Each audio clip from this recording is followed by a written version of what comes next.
शनिवार को ठाकुर नगर में प्रधानमंत्री नरेंद्र मोदी पहुंचे। इस दौरान उन्होंने मतुआ समुदाय की बड़ी मां बीना पानी देवी से आशीर्वाद लिया, साथ ही कुछ देर तक उनसे बातचीत भी की। बाद में सभा को संबोधित करते हुए प्रधानमंत्री ने राज्य की ममता बनर्जी पर जमकर हमले किए। प्रधानमंत्री मोदी ने कहा कि रैली का दृश्य देखकर उन्हें यह समझ आ गया है कि दीदी हिंसा पर क्यों उतर आई हैं। उन्होंने कहा कि हमारे प्रति बंगाल की जनता के प्यार से डरकर लोकतंत्र के बचाव का नाटक करने वाले लोग निर्दोष लोगों की हत्या करने पर तुले हुए हैं। प्रधानमंत्री की रैली में भीड़ इतनी ज्यादा थी कि भगदड़ जैसी स्थिति पैदा हो गई। इसके बाद उन्होंने मात्र 14 मिनट में अपना भाषण समाप्त कर दिया।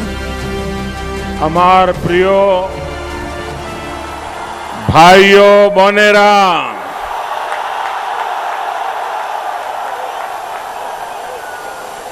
यही ठाकुर नगरेर माटी पवित्र माटी, यही माटी ठाकुर गुरुचांदेर माटी, यही बनगांव एर माटी को तो साहित्यिक विभूति भूषणेर माटी, एर माटिर के अमार प्रणाम। ये दृश्य देखने के बाद मुझे समझ आ रहा है कि दीदी हिंसा पर क्यों उतर आई है।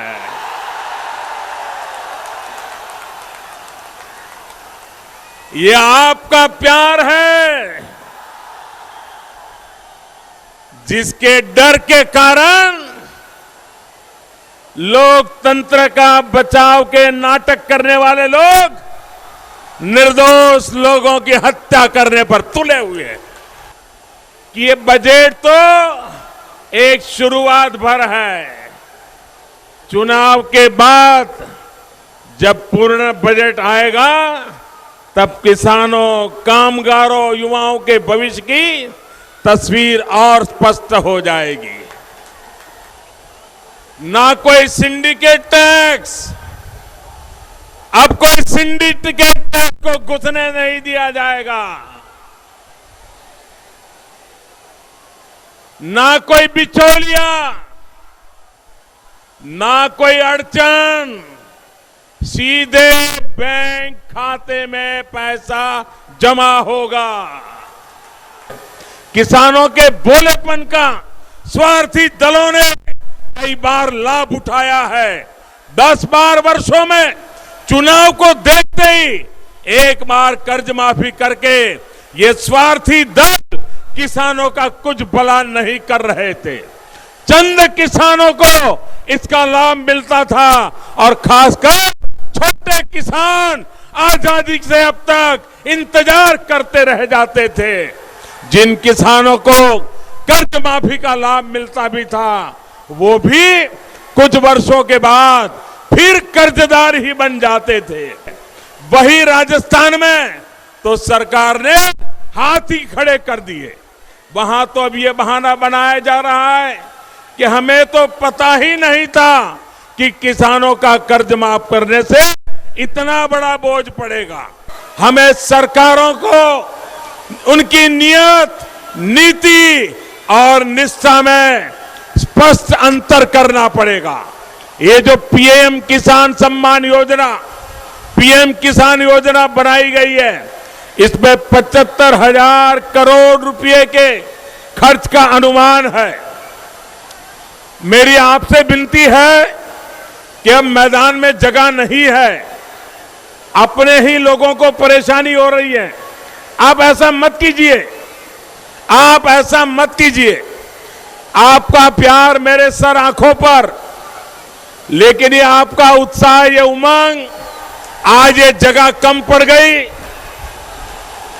ये मैदान छोटा पड़ गया और इसके कारण आपको असुविधा हो रही है। लेकिन मैं एक छोटी बात बता करके मुझे आगे के कार्यक्रम के लिए जाना है और इसलिए मेरी बात को यहां पर आपको मैं विश्वास दिलाना चाहता हूं। हिंदुस्तान आजाद होने के बाद उस समय देश के टुकड़े कर करके देश को आजाद किया गया और देश के टुकड़े किए तब जो लोग जहां थे उनको लगा कि चलो भाई जिंदगी वहां भी गुजारा कर लेंगे, लेकिन सांप्रदायिक दुर्भावना से वहां पर लोगों पर जुल्म हुए, अत्याचार हुए और परिणाम स्वरूप लोगों को वहां अपने अपने उन देशों को छोड़ करके आना पड़ा।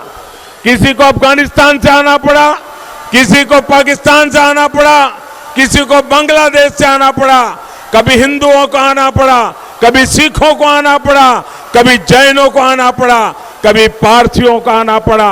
समाज के ऐसे लोगों को हिंदुस्तान के सिवाय कोई जगह नहीं है। और इसलिए मेरे प्यारे भाइयों बहनों, हम नागरिकता का कानून लाए हैं।